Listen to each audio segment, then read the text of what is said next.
Ready? And go. Welcome to the 10th episode of the Downtime Podcast. My name is Jeremy, and today I'm flying solo a little bit since Alyssa is out at E3. I don't know if I'm supposed to say that, but yeah, she's out at E3 this week, and so I actually have a special guest with me.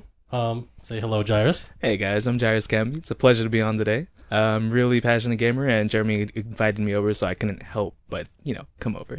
Yeah.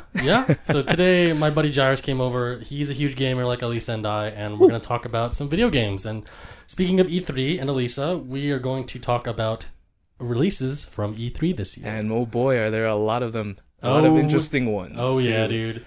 Ooh. Where to begin? Yeah, let's start off with the PlayStation 4, since you and I both have PlayStations. Oh, of course. Alrighty, where to begin? Shadow of the Colossus. Of course, that one. Yeah. Unfortunately, I never played the first one. I know you guys are going to hate me too, because I have never played it either, but it does look like a really fun game, and everyone says it's a fun game.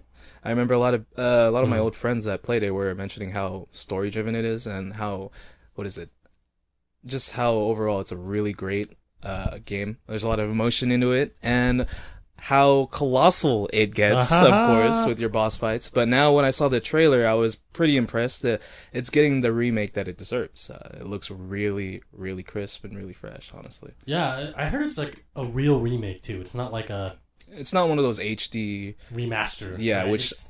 which are kind of common nowadays, extra bonus money. But for the most part, a remaster is something that a lot of people should look forward to. I was looking at a few Facebook posts talking about Shadow of Colossus, and they were getting a bit upset. They were saying, "Oh yeah, it's just another remaster." But then the company even stated they're just like, "This is not a remaster. This is a remake." And I was kind of laughing to myself about it. It's kind of funny, but I think overall there's going to be a lot of people on the edge about it, since they've already done they did an HD remaster. Yeah, for the PS3. Was it PS3? I think so. Yeah. I missed that though, but a lot of people are like, "Yeah, it's just another re-release," and then no, it's not a re-release, it's a remaster. Come on, guys, you guys gotta be able to differentiate if you're a gamer. Yeah, seriously. So Blue Point Games, I think, is one of the companies working on this, along with Sony's internal development team. So they're building this from the ground up, which is going to be amazing. Oh yeah. They're going to have the same gameplay mechanics as the first game, but they also have an option for new controls, which I think is pretty cool. They want to, because before you had to use the PS2 DualShock. And then in this new remaster, in this new remake, they're going to have an option for you to use, Uncharted style climbing controls or something to make it more appealing to modern gamers. Huh. Okay. Oh, yeah. Okay, I get you now. Yeah, and I guess it's I've never played the original, so maybe it's like pressing X to jump a certain way or something like that, you know what I mean? It's a bit archaic in the control scheme. Yeah. But that's a good thing. You can cater to the old audience and also to the new audience. Yep. Which is going to be, an experience for everybody. Yeah, so overall, it's still going to be a really solid game from what I see and what I've heard. Yeah. The trailer was amazing. Of course, when the game first came out in 2004, then I was blown away because I really wanted to play the game, but I didn't own a PS2 at the time, and I know I got a PS2 very late in my life, at 2008 is when I got a PS2. You got a PS2 late, I got an Xbox late. A lot of people were telling me to get a PS2, but I wanted an Xbox for Halo. Which Xbox? The 360 or the original? Original Xbox. Oh my god. Yeah, I had a GameCube because I'm such a Nintendo fan, and then I have one too. Yes, exactly. Yeah. But I got the Xbox a bit late, and everybody was asking, "Why don't you have a 360?" And I'm just like, I don't have one. Leave the man alone. I know, right? Just let me enjoy my games. But for the most part, I did see that a long time ago, Shadow of the Colossus, and I was thinking how interesting it was because of the colossal enemies that you had to fight, which reminds me of God of War because of the bosses that you're yeah. I don't remember if there were any games at the time that were similar to that where you're fighting such big bosses. I think another one would probably be Final Fantasy or maybe Kingdom Hearts because they always come up with those kind of large bosses, but not on the scale that I think of with Shadow of the Colossus and with God of War. I feel like Shadow of the Colossus is one of those games that kind of paved the way for modern gaming bosses in general.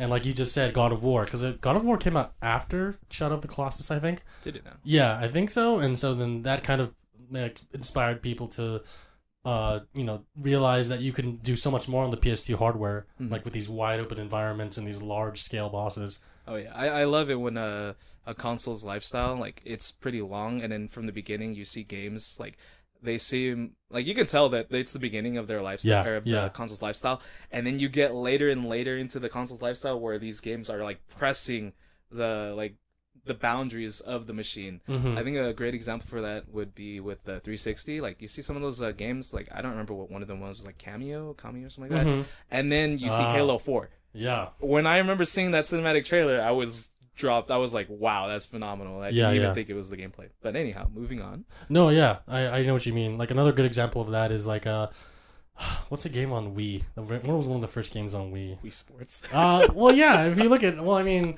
I guess so. If you look at Wii Sports, or if you look at, I don't know, what were some of the launch titles for the Wii?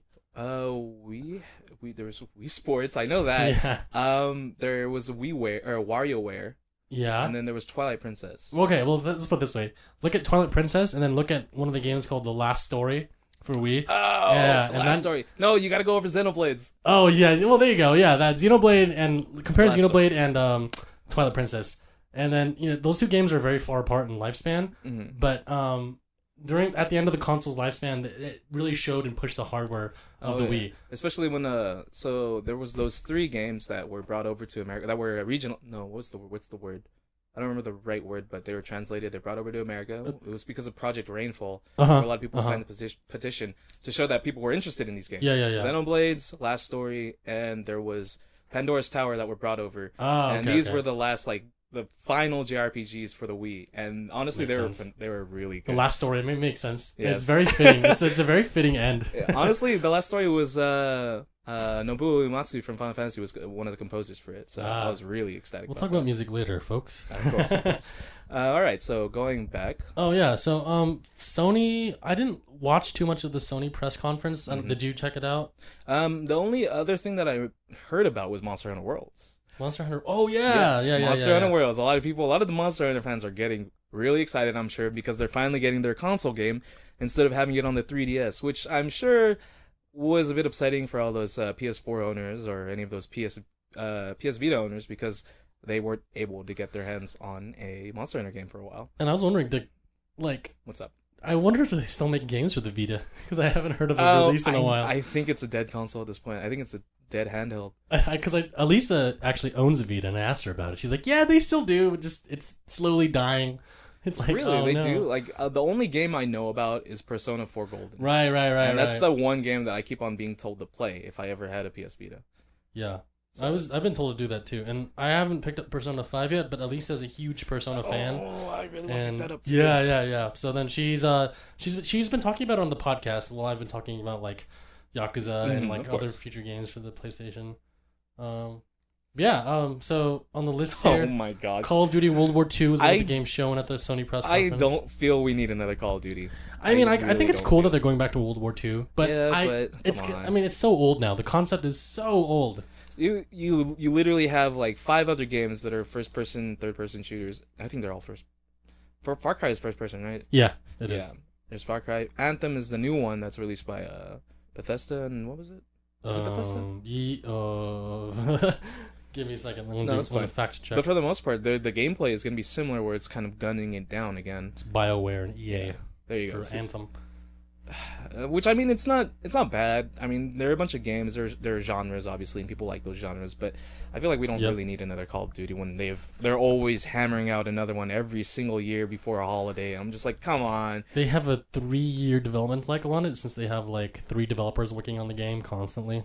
It's crazy. Yeah, it's kind of ridiculous. Well, I mean, get some money, I guess.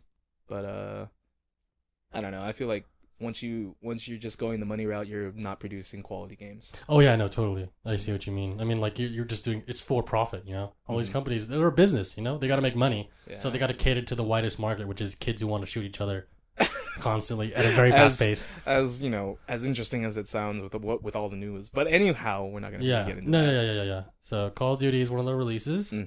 Days Gone. Isn't that a zombie game? It's an open world action game set in a post-apocalyptic world. Guess it's not a zombie game. I mean, it sounds like it could be.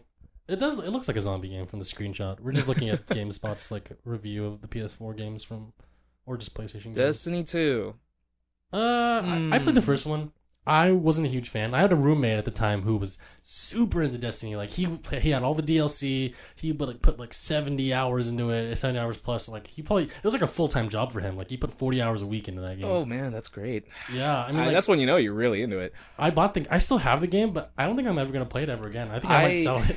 I had the game. I played it because I got my PS4 from somebody, and they were just like, "Yeah, thanks for helping me out. Here you go." Yeah, I actually got a PS4 for free, and he gave me 3 games with it: Infamous Second Son, Final Fantasy Type 0, and then Destiny.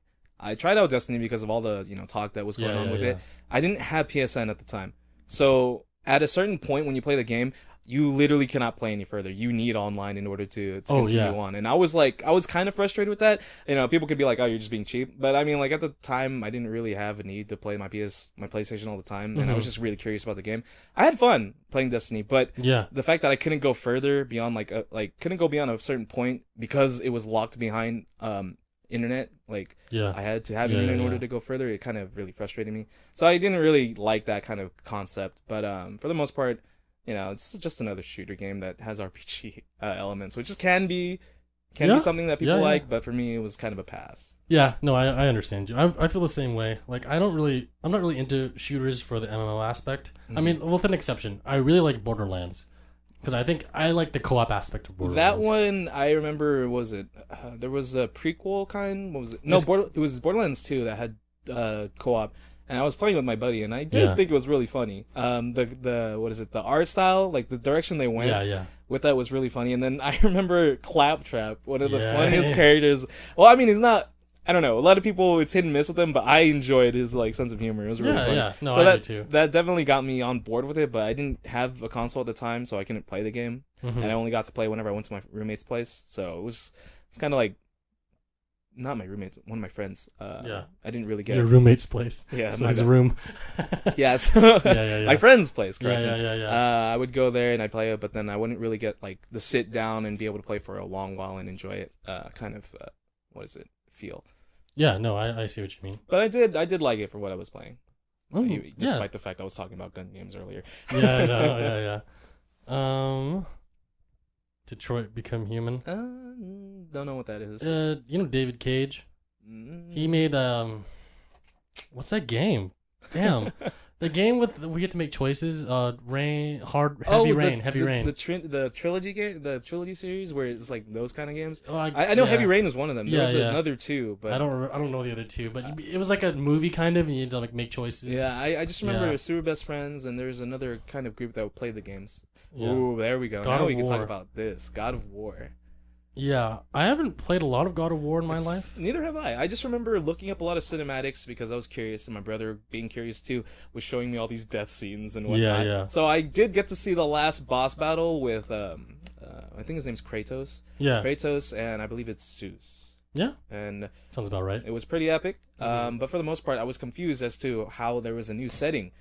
We had... Was it Roman Greek mythology? Greek mythology is Zeus, right? It's Greek, yeah. And now I believe it's like, I don't know what the origin is, but it's like they're in Valhalla, all those kind of gods. I feel like that's how it is. They're on Olympus, which is like the mountain where all the deities live. Oh, okay, that's what it is. But it's just like new setting. He's got new gods to fight with, and then he now has a son. That's interesting. Yeah. I don't know what happened after 3. I don't know what happened in between. Maybe they're gonna go over that with God of War, this new God of War, which it honestly looks really good. Yeah, no, seriously. Sorry if you hear bumping, audience. It's we're in my room, and in my room, above me, the tenants are like stomping on the floor. So I think they have kids, whatever. So if you, I got a they're playing party. Games. They're watching. They're watching the conference, and they're mad. They're mad at Call of Duty. God of War, Horizon Zero Dawn, The Frozen Wilds. New DLC. DLC. I did not play that game. I didn't either. Marvel vs. Capcom Infinite.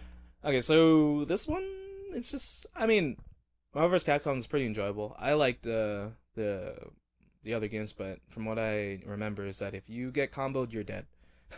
Yep, pretty much. There are people that are really, really good at this game that I will never fight ever in my life. Yeah.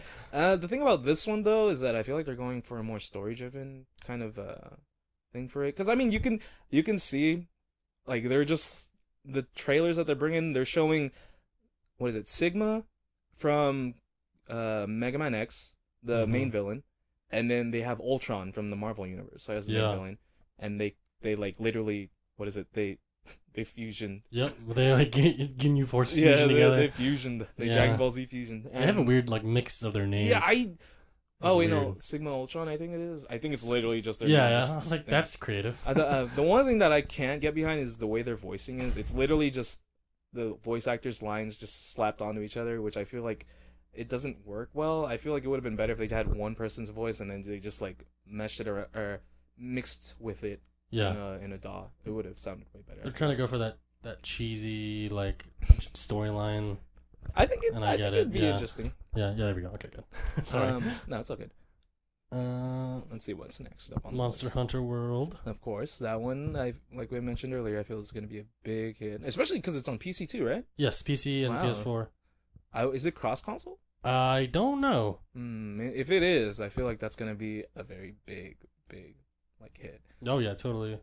I know that with Minecraft they're finally doing cross console. They said that like years ago that they would do that. Yeah, but now it's finally coming to fruition, which I think is a good thing. There's a lot of people that play Minecraft, especially a bunch of kids, and for a while they'd be barred behind different consoles, but now that it's cross console, play with their friends all the time. I know, it's going to be crazy, the kind of stuff that they're going to do. They're like, oh yeah, we're going to have massive servers. I'm like, yeah, you're going to need massive servers for this. It's going to be a blast. Yeah, I mean, like, maybe there'll be a new Minecraft resurgence after a while. You know? Oh, yeah, seriously. I mean, Minecraft, I did play it for a bit, but I didn't really get...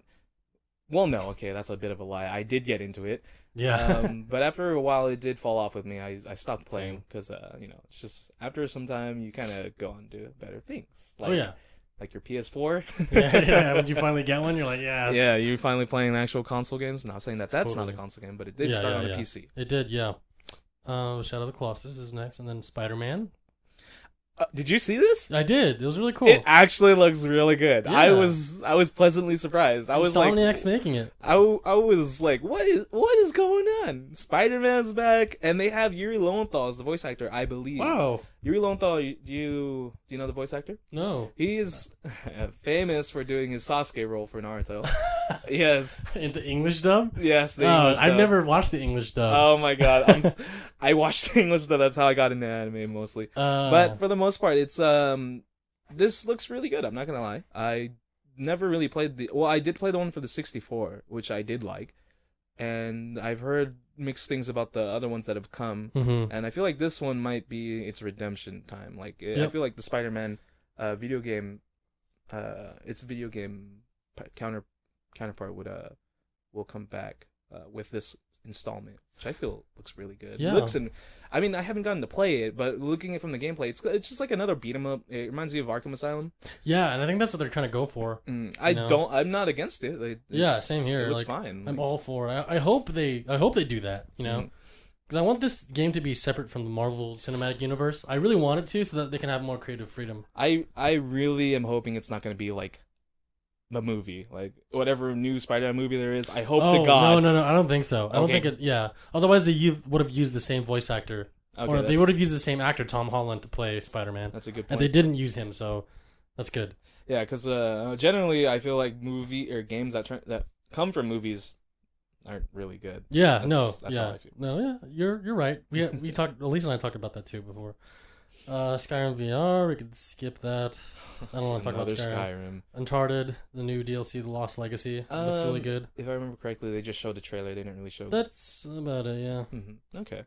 And that's all like the highlights from PlayStation's conference. We'll just touch on kind of our favorites from others of other conferences. For Xbox, was it Xbox? No, Ubisoft.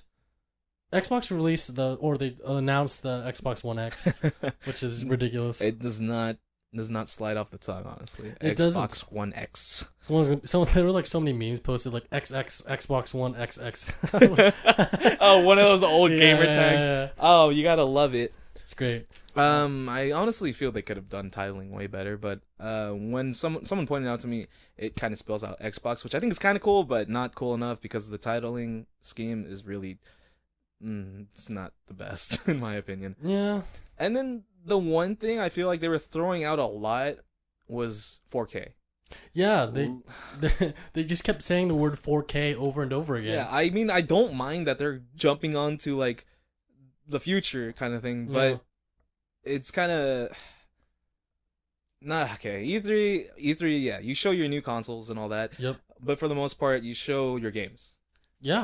I know they showed their games and all that, but I feel like they were definitely just trying to sell this console more than their games. Yes, definitely. Just I remember watching one of these videos that were, I think it was from Dunkey. He was summarizing the conference for Microsoft. It was like 4K, 4K, 4K, 4K, 4K, and then I was like, that's hilarious. Don't get me wrong, I do really appreciate like all the games that are going to be coming out on there. Anthem does look promising, so I'm going to be keeping my eye out on that.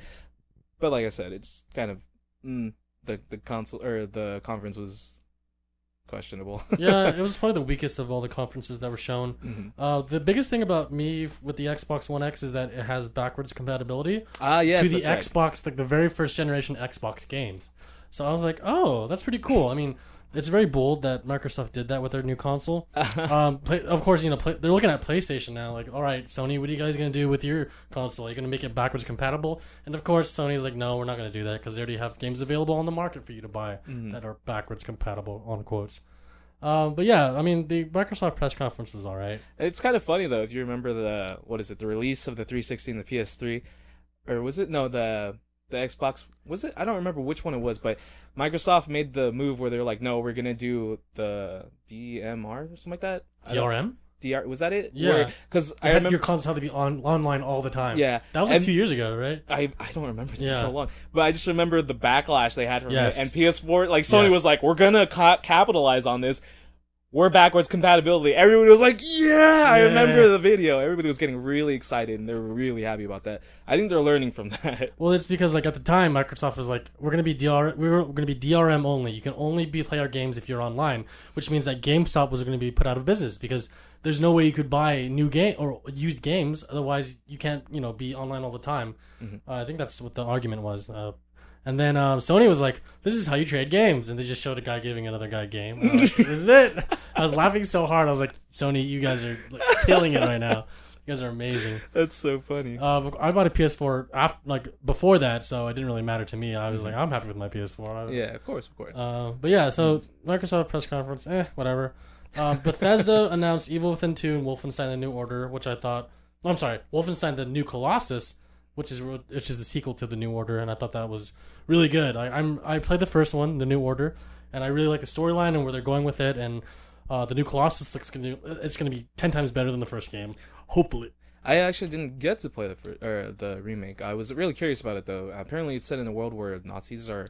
won the World War II. So every Wolfenstein game, I guess with the exception of one, all the Wolfenstein games from Return to Castle Wolfenstein in 2001 or 2000, whenever it came out, until now are all in the same continuity.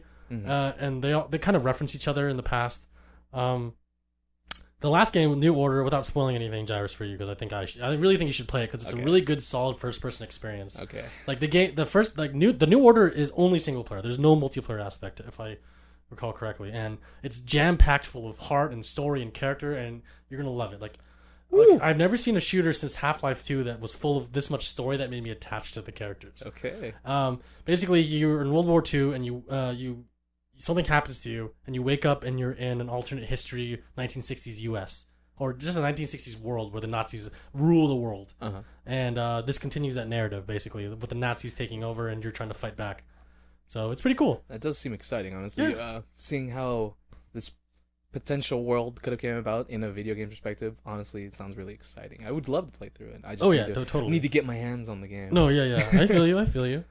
There's also a TV series called The Man in the High Castle, which is based on a book by Philip K. Dick, who wrote Android's Dream of Electric Sheep, which is basically the premise for Blade Runner. That actually sounds that's a really interesting title. Yeah. I like that. Okay, keep going. Yeah. But so anyways, Man in the High Castle is about if the Nazis and the Japanese Empire took over World War II. There's an Amazon series based on it.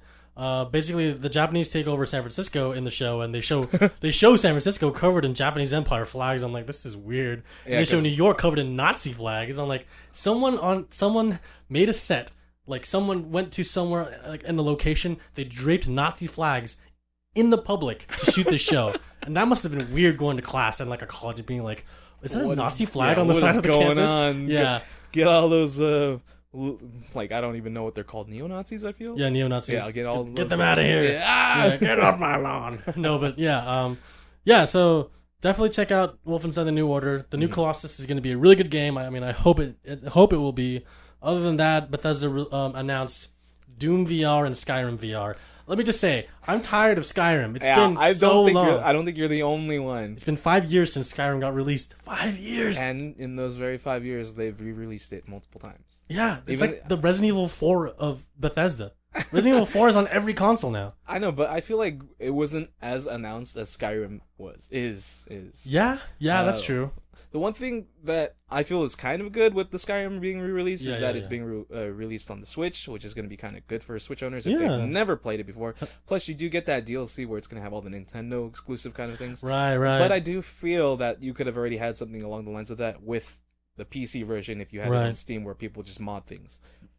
So have you played it before? Skyrim? I actually played a bit of it, but I did not like it. Do you have? Oh, okay. I was gonna say, did you own it or? Yeah, I owned it. But I traded it in. Yeah. No, I've actually never played Skyrim, and you can go ahead and hate me for that. But I'm actually, at the time, I just didn't feel like I wanted to buy Skyrim yet. I wanted all the DLC to come out, but then Fallout 4 came out, and my brother got that for my birthday, boy. and I was so invested in Fallout 4 that I forgot that Skyrim existed. So. Yeah. I will have to check out Skyrim. I guess this is a way for the world telling me go play Skyrim if it's on everything. I don't know. Because I played Oblivion, and I was a huge fan of Oblivion, which is the game before that. Well, maybe you might be into it then. No, I really like Bethesda's open world games, but like the Elder Scrolls series and Fallout are like two of my favorite series that Bethesda makes.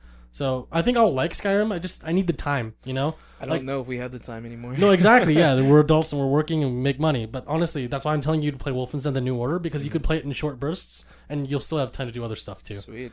Yeah, I don't know. With the Skyrim at the time when it was out, there was another game called Dragon's Dogma, which I enjoyed way more. The combat was just way more up my alley. Oh no, I got you. I got you. Alrighty. Something let's touch on EA real quick. I know they talk about everyone hates EA, and I do too, to some extent. But A Way Out was one of the games that they announced, which was like a brother co-op game where your two brothers are escaping from prison, and it's like a 2D side scroller. Like the company previously made Tale of Two Sons. Yeah, Tale of Two Sons, like Brothers Tale of Two Sons, and that game was really, really good. I didn't play it, but I saw a lot of reviews on it, and a lot of people said it was really good. So this game looks to be very ambitious with the way, with the co-op and the way that they do two-player storytelling. So we'll see. I think that's really, really nice, though. Really neat. Because obviously, with a bunch of games nowadays, they're going to have a sort of campaign, and then you can kind of co-op it. Yeah. But this studio is focusing on the co-op. Like, they want to deliver a co-op experience. I remember them talking about how it's still going to be, like... It's going to be split screen, if I remember correctly. Yeah. And then regardless of whether you're going to be doing it local or online, if you do it online, it's still going to be split screen. They want you to experience what the other person is seeing or something along the lines of that. Which I think is kind of cool. Having a more co-op experience, I feel, is going to be a really neat way for gamers, like really close friends, to bond more. It just kind of, I don't know, you get a really fun experience with them. I mean, not saying that you don't already get that when you play games like, I don't know, like, say... What's a good co-op game? I don't know, like Monster Hunter for 3DS. You can play with your friends. Online. Borderlands. There you go. And then also Halo with the co-op campaign. Those are really nice. Those are always fun.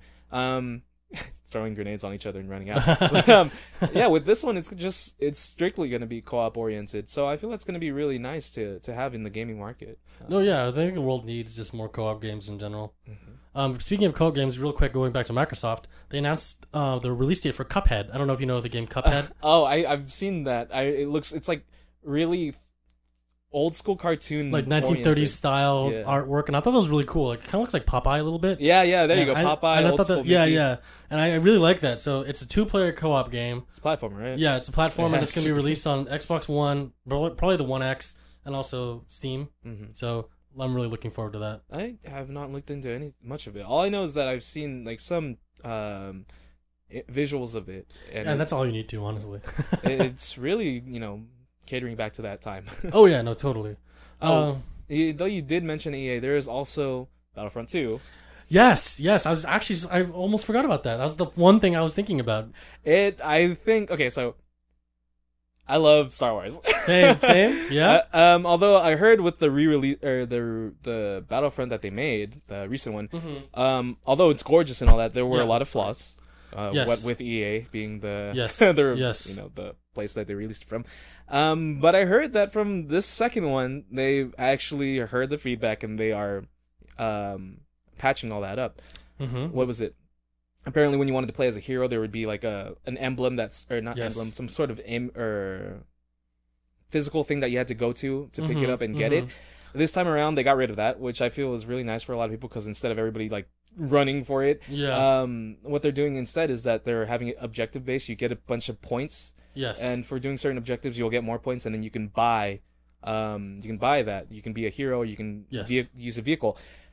And the one thing I'm really excited about is because I played the original Star Wars Battlefront 2, is they brought back classes. Yeah. And I'm just like, that is very exciting. Because I remember that. Yes. Having it on a grand scale where you're playing with everybody and then where you're doing different classes adds a lot of variety to the gameplay or to like the battlefield. Yeah. It's going to be very exciting. I cannot wait. Yeah, no, I played the very first Battlefront on PC, and I also played Battlefront 2 on PS2 with my brother, and we did the split screen co-op the entire time. Yes. And that game is amazing. And it's really fun. When they announced that, because I actually sunk like 80 plus hours into the 2015 version. Oh, wow. Yeah, so our mutual friend Victor, we played it together for a very long time, but we realized this game is stupid because like we didn't buy the DLC because it was too expensive, and we didn't want to spend money on it because we didn't feel like it was justified if we bought the DLC. And that's where the player base severed. There were people who bought the DLC, and there were people that didn't buy the DLC. It's basically what Battlefield was before. The original Battlefield games, like, well, not original, but from Battlefield 3 and up is where the player base would be split between people who bought all the nice DLC and the people that didn't buy all the DLC. So Victor and I were the people playing Battlefront that did not buy the DLC. So there was a smaller vanilla. Yeah, so there was a smaller player pool for us. So we didn't always get matches all the time. Oof, and and you're right about the emblems on the ground. You had to pick up the hero emblem, and there were always people scrambling for the different emblems. So like Battlefront 2, you could just get into a vehicle and go, or you could just like spawn as a hero if you kill a certain amount of people. Yes. And I really liked that about the game because it was kind of fair and it was justified. With the Battlefront 2015, you had to just pick up a power up and then, oh, you're a ship. I'm like, this is stupid.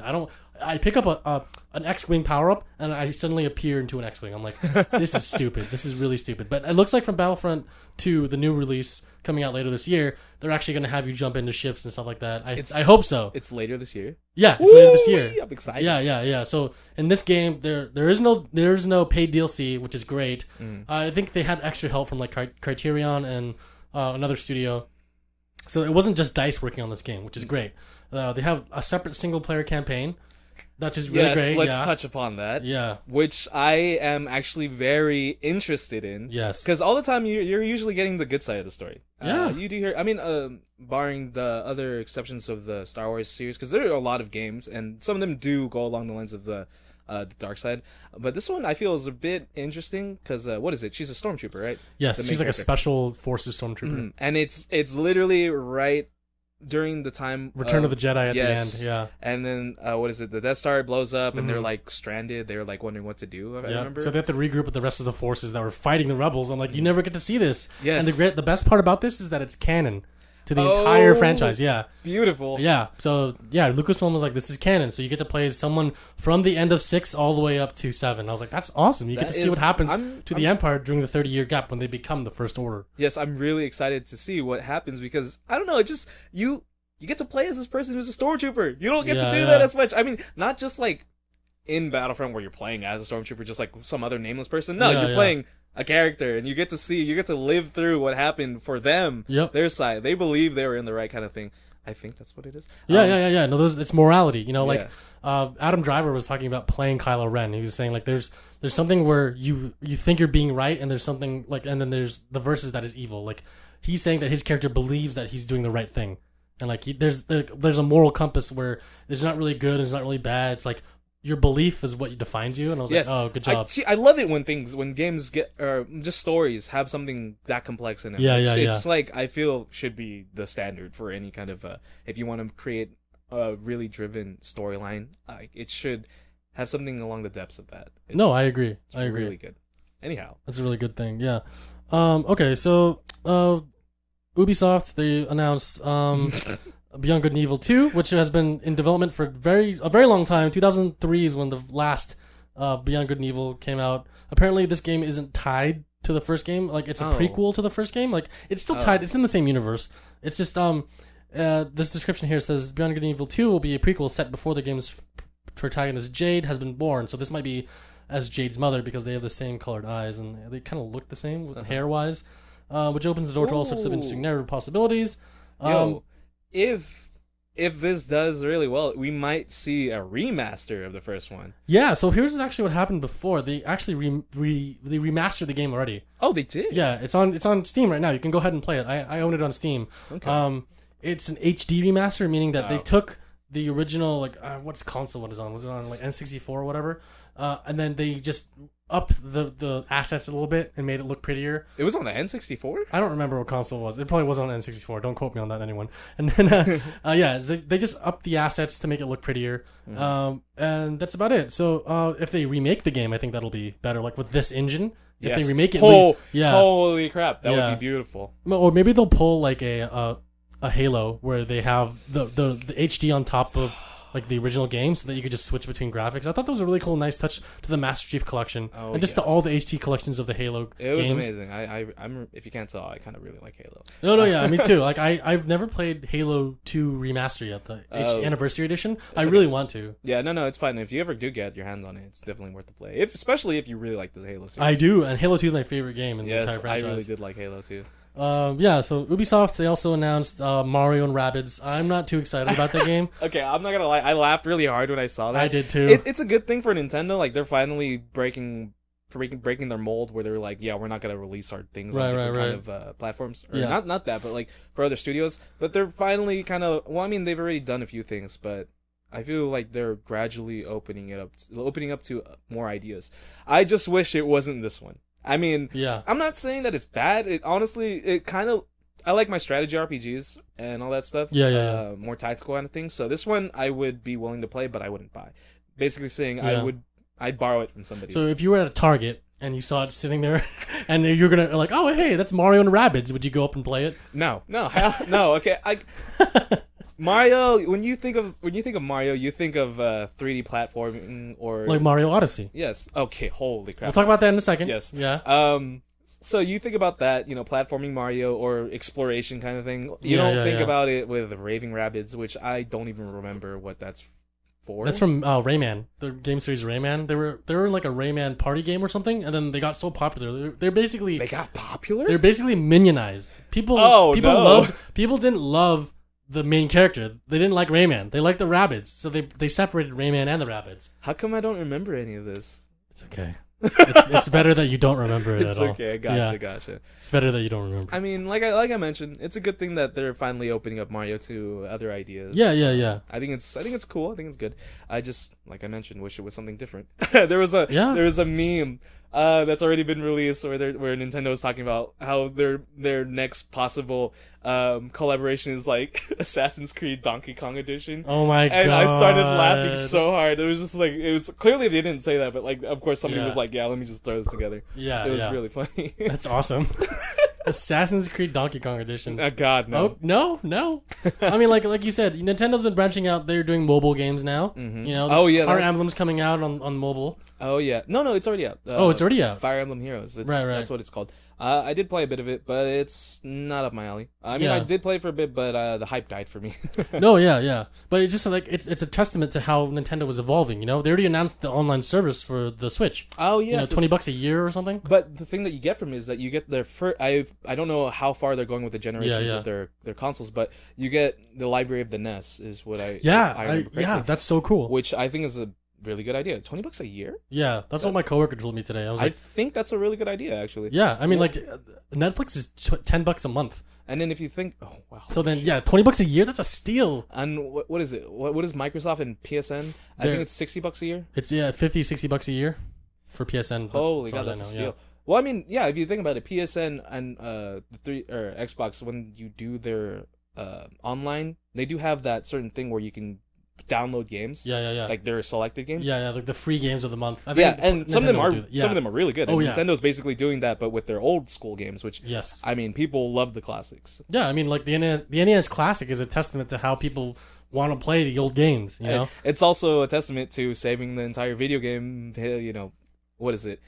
If I remember correctly, there was a video game depression.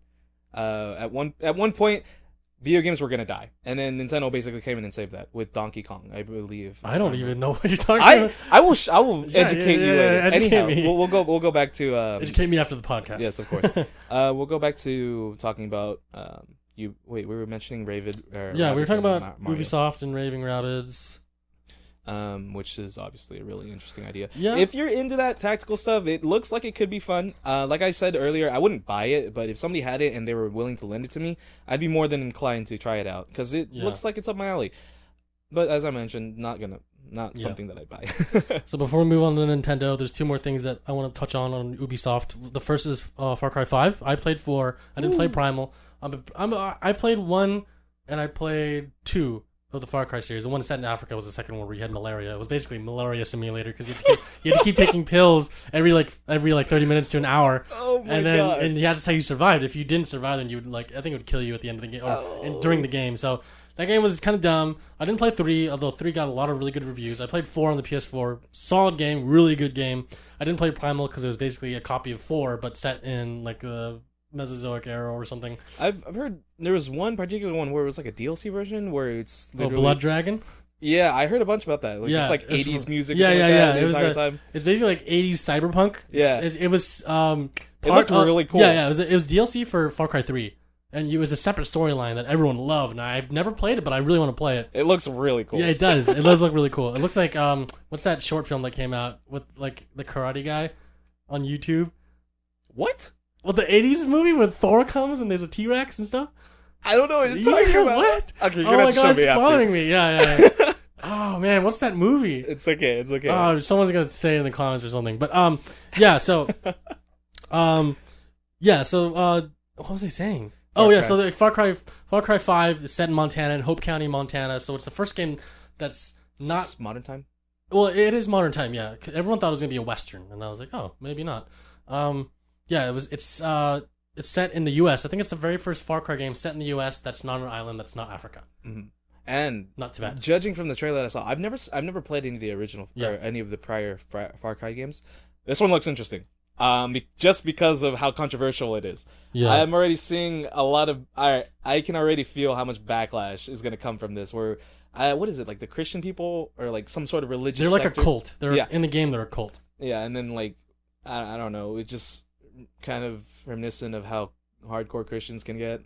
Yeah. I don't want to spark any kind of discussion on this, but it just seems like it could get really. Oh yeah, I mean a lot of the Far Cry games have been controversial because of the violence that they use, and I think this game will cause a lot of other controversial aspects to come out of it since it's touching on religion and violence and how those two intertwine. And yeah, hopefully we'll see. I have a lot of high expectations for Far Cry 5. There's a lot of... Far Cry is known to be a really good quality series from a first-person perspective, so we'll see what happens there. The other game I want to talk about was Assassin's Creed. I'm not a huge Assassin's Creed fan by any means. I don't really care for the franchise, but I will say that the ancient Egypt setting does look cool. Yeah, seeing a person of color as the main character, if I remember correctly, it was like he was a person of color. Is it Jake Gyllenhaal? I'm just kidding. I don't know. It was like brown. Okay. And it looked really cool, like just the Egyptian setting. Yeah. I haven't seen much beyond that. I didn't really. Like you mentioned, you aren't really into the Assassin's Creed franchise. I'm not either. The last one I played was Brotherhood. Yeah. And I liked that game, but for the most part, I don't really play it anymore because if I remember correctly, it's just literally the same thing over and over again. It's literally the Call of Duty, like business model Yeah. for Assassin's Creed. At one point, Assassin's Creed was having 2 releases a year. At one point, they had 4 releases in 1 year. Yeah, that's how much Ubisoft thought people wanted to play Assassin's Creed. But then they realized after the game set in Paris, Unity, the 4-player co-op game, that they realized that people were like tired of Assassin's Creed because when Unity came out, the game was very broken, and the community was so mad at Ubisoft for releasing a broken game. And that's where EA, I believe, started getting their backlash. Ubisoft? No, Ubisoft. Yeah, Ubisoft started getting so much backlash. They're like, okay, we're gonna halt development on the next Assassin's Creed, or they're gonna postpone it until like they're gonna keep working on it until it's like a really good full release.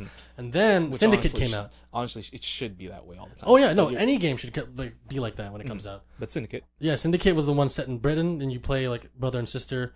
And it was apparently okay. Like, it wasn't the best Assassin's Creed because everyone considers the Ezio Auditore trilogy 2, 3, and 4 or whatever 2, 3, and 3.5 to be like the best 3 Assassin's Creed games. Which I've never played them, so okay, sure, whatever you say. I can't say anything. Yeah, but yeah, so the new Assassin's Creed looks interesting. We'll see what happens when it comes out.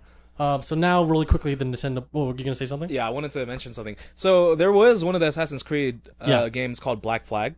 Oh yeah, the pirate one. The one thing about that I remember a lot of my friends talking about was like the pirate ship battles, which were really cool. You're literally going to be getting that in a single game called Skull and Bones. Oh yeah, have you seen that? Yes, I have. But you don't get off the ship though. You're just the ship. I thought it looked really cool though. Like it's what is it? It's more strategy oriented. From the from the gameplay that they were doing, that they were going over the gameplay demonstration, they were talking about different ships and like different enemies and all that. And at one point I remember some guys like, yeah, that ship over there had to sacrifice himself so we could get all the loot, and I was shit, that's intense. That's pretty cool. Pardon my language. It's okay. No, you can curse. Okay, but it was just seeing that brought like strictly into an actual like game, I thought was really cool. I would try it out. I'm a bit on the fence about it though, because like having that as the entire gameplay model, or like as the entire game itself. Yeah. I feel if there's no variation or no variety to it, there's nothing else that you can do. You can't get off. You can't like explore anywhere else. Yeah. I think it could get a bit stale. But for the most part, if anything, that just means that the combat or the gameplay will just be that polished to the point that maybe it's not gonna get stale because of that. Right. You know what I'm saying? Right. But like I said, I'm really liking the idea for it, because how many games do you see where it's based on like ship battles? That's kind of cool. Yeah. There are some other games that are like that right now. Really? There's one in alpha on Steam. I forgot what it's called. It's it's third person, like, it's first person perspective, and you have to run around. Someone has to sail a ship, someone has to fire the cannon, someone has to look out. And then when you ram into an enemy ship or you take down an enemy ship, you can physically board it with your sword and gun, and you can kill the other people. What game is this? Black Wake, I think it's on Steam. Oh wow. Yeah, okay, here, I'll show you real quick. I have my laptop right here. Sounds interesting. Yeah, definitely. I just like the idea of this pirate themed games, because I feel like that's an area that people can expand on for gaming. Oh yeah, no, totally. I mean, I feel like just video games in general that touch upon the pirate theme. Yeah. I think pirates just have a resurgence in video games. Yeah, just look at this. We're watching kind of like a gameplay trailer on Steam. But yeah, see, yeah. You can That's funny. See, you have to like get the thing to light the cannon, then you have to shoot the cannon, you have to load the cannon. You have swords, you have guns, you have to reload the guns in a very slow manner. Yeah. But yeah, I mean, this looks like to be a really promising game. Like, it's an alpha right now on Steam. Okay. I actually prefer this game more than the one that they released at they talked about in E3, because I want to work as a team. With the game they talked about in E3, it looks like you're playing with the ship by yourself. Yeah. Like, you control the entire ship by yourself. If I remember correctly. I feel like playing a game like this that's team-based is a little bit more fun. Yeah, look at it. I mean, if I saw it correctly, there was a guy repairing damage, which I think is really cool. And then you have other people... Oh, that exploded. Yeah, that dude was gone. Yeah. You have other people working on the ship, like lighting the cannons and then drinking beer, I guess. Yeah. Drinking rum. You could be pirates and you can be the British. If you're the British, you get like cups of tea. You drink it like, I'm having some tea. That's phenomenal. I'd be willing to try it. I mean... it definitely does look like a more polished version of people might Skull and Bones. Yeah, people might put me on a freaking shirt for that. Yeah. But yeah, no, I'd be willing to play that as well. I'm just saying that the pirate resurgence for gaming. I feel Yeah, should yeah. be like the pirate renaissance kind of thing. Because like, also Rare's coming out with an open world pirate game. Oh, Rare. You know Rare. Yes, Like, yeah, Banjo-Kazooie, right? Banjo-Kazooie. Oh my God. Have you heard? Oh yeah, I remember we talked about this before. You come Sea of Thieves. This is the game. It looks like Black Wake a little bit because it's an open world, massively multiplayer online game, and I guess this is from E3 2015. Huh? How come we didn't see it again? That's interesting. I don't think they talked about it at this year's E3. I didn't watch the Microsoft press conference since Rare's owned by Microsoft. But yeah, it looks like this, and it kind of looks like Black Wake. Looks way. It looks because it's made by Rare. That's looks why really good. It has that more cartoony style to it. I don't think there's gonna be a lot of like bloody violence. I'm sure there will be violence, but who knows? Like during the Skull and Bones trailer, they showed the Kraken DLC. Oh, they already announced DLC for a game that hasn't come out yet, which I thought was cool. I think they should have Krakens for every pirate game. Yeah, it has. It's like a standard. Oh my God, he's walking the plank. Ooh, but yeah, no, it's really cool. I think I really like this idea of surfing the seven seas kind of thing. Yeah. Like you have a ship, you have a crew, you're fighting each other. Yeah, can you imagine that playing with your friends? Like you guys own a ship, and you're like, all right, let's continue our voyage. You log on, and you're like, oh crap, there's another ship. We're gonna do battle now, kind of thing. Oh my God, me, you, Victor, and Takumi, man. Oh dude, I'd be down. We're gonna do it. It sounds so fun. We'll be the pirate crew. We'll be the booty booties, the booty buttholes or something. But yeah, so then. I don't really have anything else to say about Ubisoft's press conference. Mm-hmm. Now we can move on to Nintendo. Nintendo. What to say? Aside from the Raving Rabbids, which was whatever, Metroid, they announced 2 Metroid games. Oh my God, that was definitely a surprise. I honestly remember, what was it? The studio for Prime, what was it? Retro Studios, I believe? And they were mentioning how they weren't going to do any more Prime games. Maybe that means that there's a new studio working on it. But the fact that it was even announced, Metroid Prime 4, I wish they did show like some sort of cinematic trailer. A poster. Yeah, it's literally just the title, Prime 4. And then everybody, I think it's so funny where there's this competition for different conferences or different, gaming giants where they're like, oh, Microsoft wins, oh, Sony wins, oh, Nintendo wins. As soon as that came out, everybody in the comments was like, Nintendo won. And I'm like, what the heck? It's like, it's literally just the title, which, I mean, it's fine. Fine that people can, get a bit into that sort of thing. It's funny for me. I am excited for it though. Prime 4 definitely. I love the Prime series. If you ever played it on GameCube, the first one I feel is the best one. Always the first one. It was really interesting. I really liked the gameplay for it, and looking forward to seeing it on the Switch. As many as some people don't like motion controls, I feel like it works best with Prime. Well, I mean, any kind of game that features shooting and all that stuff. So I'm looking forward to it. Oh yeah, same here. And then there was also the other Metroid. Yeah, Metroid Samus's Return or something? Samus Returns, yes. Yeah. It's just a remake of the second Metroid game, I believe, which is fine. That's cool. Doing remakes is good. Although this feels like more of a overhaul remake. I mean, that's okay. Yeah, which is good. I mean, if you having a reimagining of a game that was originally on like NES, was it NES or SNES? Either way, having something of that level back, like on the 3DS, it's just gonna look really cool, I feel. And the gameplay looked really interesting. Although, what was it? They were showcasing the counter a lot. Yeah. If you saw the trailer for that, it looks good. But when they were facing the boss, if you did that, you're literally seeing the same cinematic for it. Yeah. I'm just like, I hope you can either skip it or there's like multiple different cutscenes that happen during your pairing animation. But either way, other than that, it's exciting to hear that there's another Metroid, or that there are 2 coming out. That's really cool. And obviously for Nintendo, we're gonna save Odyssey for a bit. They announced DLC for Legend of Zelda: Breath of the Wild. They announced Rocket League for the Switch, which is not surprising at all. Yoshi's gonna get a new game. Kirby's gonna get a new game. Game Freak is making Pokemon for the Switch, and a Pokemon RPG for that matter. I mean, like, I'm not surprised. With the new online service that they're debuting, they're obviously due for a new Pokemon game. I think it's really cool. But what is it? Touching a bit on Yoshi and Kirby. Kirby, I don't usually play that kind of game. Same.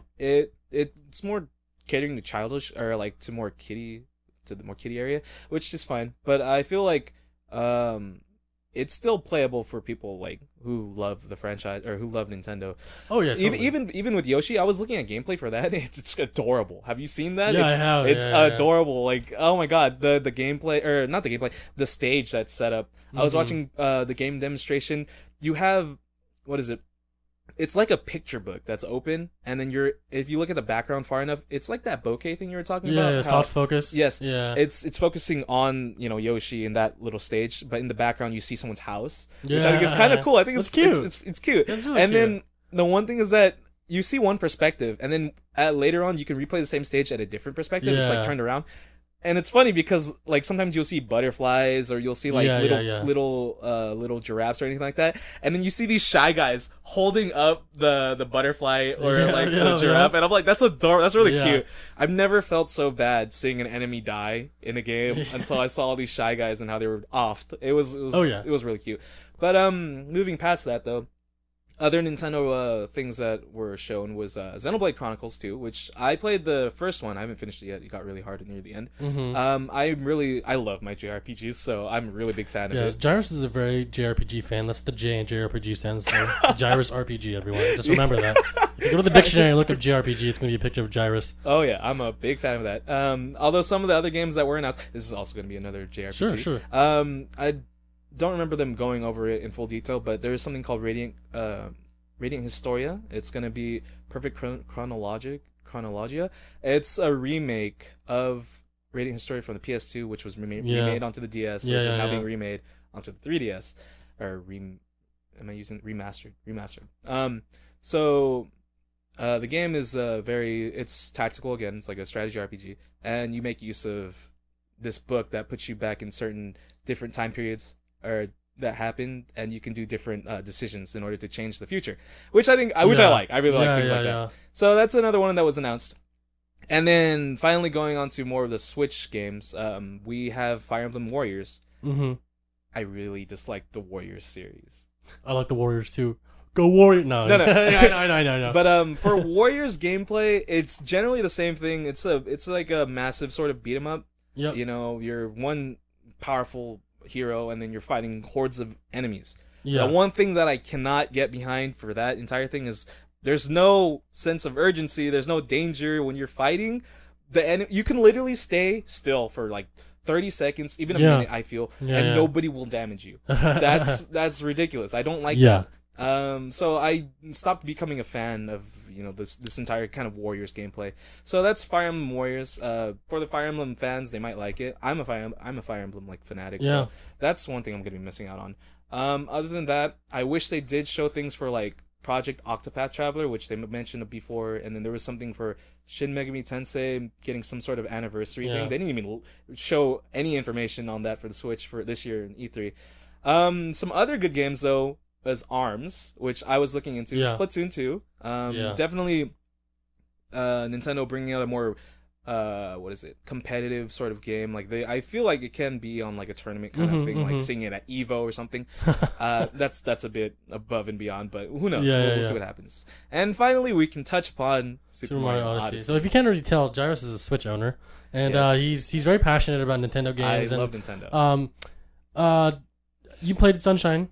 You played Super Mario Sunshine? I actually did not play Sunshine. I played 64. Okay. Super Mario 64, yeah. And then I played Super Mario Galaxy. I missed out on Galaxy 2, which, funnily enough, is the better one. And at one point, like I remember one thing being said about it. It was the most pirated game of a certain year. Yeah, when it came out or the year after it came out. Yeah, something. I was so surprised. I was like, "What?" I guess it's that good. Yeah. But yeah, Super Mario Odyssey.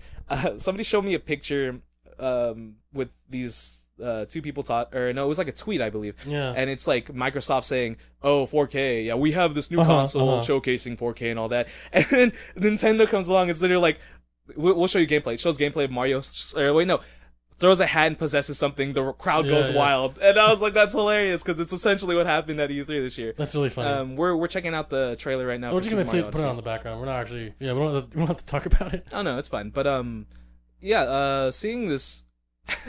The first thing you see is a dinosaur, and what are you thinking? You're like, "What is this game?" You're like, "This is probably like something along the lines." Is this Jurassic Park? Monster Hunter or something like that, more cartoony. And then you see the hat. You see that the Mario hat? What's the first thing you think of? What the heck? You think like, what the hell is this? Mario is possessing different things. Then you hear the music. It's funny because it's more of a big band kind of Broadway jazzy style, which is really fun. I loved listening to it. Yeah. It was really there's like a little not spoiler. They show it briefly in the trailer, but for people that have played all the older games, the first original Donkey Kong, or I think that's what it was, where it's throwing barrels and Mario has to jump over them. The 2D side-scroller thing. Yeah. Platformer. The original princess, or the person that you're saving, is not Princess Peach. It's Pauline. Yep. And she's actually the mayor of this one town, the main hub, I believe, for Super Mario Odyssey. You know what the city's called? Dunk? It's called New Donk City. I'm like, you guys, New come Donk on. City. And she's the mayor of it. And if you listen, if you see the trailer, she's the one singing the song of the trailer. Did they show her? I didn't see her. They show her briefly, but they show her from the back. But later on, you can see like billboards in the town, and it shows her. And it's really funny that they're bringing her back. Interesting. For the most part, though, this game it looks so different than any other Mario game. And I think that's what's great about it. It's like there's so many things going on. It's in the game. awesome. Like the one thing I remember seeing was the rainforest. Yeah. The rainforest, like you see the forest, then it just looks so good. This might convince me to buy a Switch, dude. Because this game looks so cool. I really like it. I like where they're going with it. It's so weird, so like quirky. I don't know anything. Like he possessed a car. Like what the hell's happening in this game? Mario's in a city. There's people. He possessed a human, like a life-size. There's human. a tank. What's going on? It's crazy. They're doing revolutionary stuff with Mario now. I have no idea. Yeah, see, that's her, Pauline. You don't see her. How do you know it's her though? Like I mentioned before, it shows like billboards. But she's like she has a real human form. Yeah. Oh, okay. I feel like they showed it in what is it? There's this one little mini series of Mario. Oh, they have so many mini series, and it's like Donkey Kong and Mario, and there's like these little toys that you have to you command, and you have to bring them all the way to the other end of the map. She was shown on there. But anyhow, going back to Super Mario Odyssey, I am really looking forward to this because it's Mario. Yeah, you're a Mario fan. You own a Switch. Nintendo fan, big Nintendo fan at heart. Also, there is another game that's mentioned on the three. What's that? Sorry.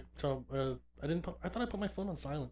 Anyways, go ahead. It's all good. Another game that was mentioned is it's another remaster.